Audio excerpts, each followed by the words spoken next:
53 సంవత్సరాలు ఆయన ప్రత్యక్ష రాజకీయాల్లో ఉన్నాడు అధ్యక్ష.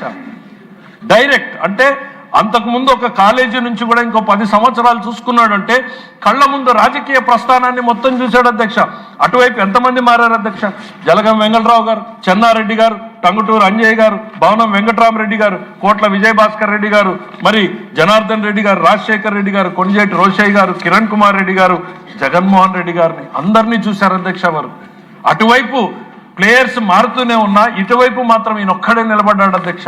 ఈ రాష్ట్రం కోసం తను నమ్మినటువంటి సిద్ధాంతం కోసం నిరంతరం ఎన్ని ఆటుపోట్లను ఎదుర్కొన్నాడో ప్రత్యక్షంగా చూసాం అధ్యక్ష. కానీ ఏ రోజు మనోస్థైర్యాన్ని కోల్పడకుండా పోయాడు అధ్యక్ష. ఒక్క సంఘటన, ఒక ఉద్దేశం వచ్చి 2095 నుంచి 99 వరకు అనేక నిర్ణయాల్ని ఆ రోజు ముఖ్యమంత్రిగా చంద్రబాబు నాయుడు గారు తీసుకుంటే 10 సంవత్సరాలు ప్రతిపక్షంలో ఉన్నటువంటి రాజశేఖర్ రెడ్డి గారు తర్వాత అధికారంలోకి వచ్చారు అధ్యక్ష. 2004 నుంచి 2009 వరకు అధికారంలోకి వస్తే 63 హిస్టారికల్ ప్రాజెక్ట్స్ అధ్యక్ష. రొటీన్ గా జరిగే అడ్మినిస్ట్రేటివ్ కాదు, ఒక చరిత్ర గతిని మార్చేటువంటి నిర్ణయాల్ని గతంలో తీసుకున్నటువంటి చంద్రబాబు నాయుడు గారు తీసుకున్నారు కదా అని 63 ప్రాజెక్టులు పెడితే 62 ప్రాజెక్టులను కంటిన్యూ చేశారు అధ్యక్ష. టెక్నికల్ రీజన్స్ తో ఒక ప్రాజెక్ట్ ఆపారు అధ్యక్ష. గతంలో ఈ ముఖ్యమంత్రులందరూ కూడా ఎంతో చేయాలని, ఏదో తమ ముద్రను నిలపాలని, ప్రజల జీవితాల్లో మార్పు తేవాలని ఆలోచన చేసి తపన పడ్డారు. కొంతమంది చేశారు, కొంతమంది చేయలేకపోయారు.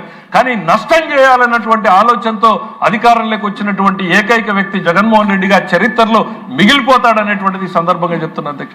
ఈ రాష్ట్రంలో ప్రతి ఒక్క ముఖ్యమంత్రి ఏదో ఒక వర్గాన్ని ఓన్ చేసుకునే ప్రయత్నం చేశాడు, ఏదో ఒక వర్గానికి మంచి చేసేటువంటి ప్రయత్నం చేశాడు. కానీ జగన్మోహన్ రెడ్డి గారు ఈ రాష్ట్రంలో ఏం మంచి చేశారు?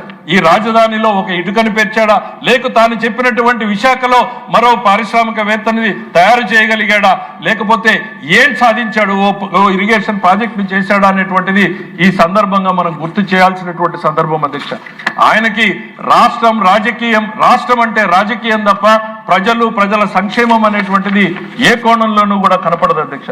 ఎందుకనంటే అధ్యక్ష, ఆ రాష్ట్ర విభజన సందర్భంలో ప్రజలు రోడ్డెక్కి యువకులు, మహిళలు, వృద్ధులు ఈ రాష్ట్రం కలిసి ఉండాలి అని చేసినటువంటి పోరాటం కళ్ళ ముందు ఇంకా ఉంది అధ్యక్ష. ఆ హోరు జోరు ఇప్పటికీ కూడా వినిపిస్తూనే ఉంది అధ్యక్ష.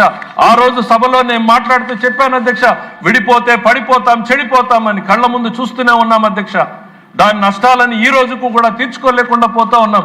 అటువంటి పరిస్థితుల్లో నమ్మి ఓట్లేసినటువంటి ప్రజానీకానికి మరింత ఉత్సాహాన్ని, నమ్మకాన్ని ఇచ్చేలాగా ప్రయత్నం చేయాల్సినటువంటి ముఖ్యమంత్రి ఎంత కన్ఫ్యూజన్ క్రియేట్ చేసేటువంటి పరిస్థితుల్ని చేశాడు అనేటువంటిది ఇంతకుముందు వీడియోలోనే చూపించాం అధ్యక్ష. ఆయన ఈ సభలో అధ్యక్ష ఎన్నో చట్టాలు చేశాం, ఎన్నో చర్చలు చేశాం, ఎన్నో తీర్మానాలు చేశాం, మరెన్నో ప్రజల జీవితాల్ని మార్పు చేసేటువంటి ఆలోచనలు కూడా తీసుకొచ్చాం అధ్యక్ష. అదే సభలో కూడా ఈ రాష్ట్ర భవిష్యత్తుని నాశనం చేసినటువంటి దిశగా జరిగినటువంటి 3 రాష్ట్రాల బిల్లుని కూడా ఈ సభలో పెట్టింది కూడా అక్కడుండి చూసాం అధ్యక్ష. ఆ రోజు 3 రాజధానుల పేరుతో ఆయన చేసినటువంటి, ఆ రోజు ఉన్నటువంటి శాసనసభ్యుల వ్యవహరించినటువంటి తీరు చూశారు కదా అధ్యక్ష. చప్పట్లు కొట్టారు అధ్యక్ష. శాడిజమో, సైకోయిజమో, దీనికి మించినటువంటి మరేదైనా పదం ఉందేమో అతకాలి అధ్యక్ష. ఎవరి మీద అధ్యక్ష కక్ష?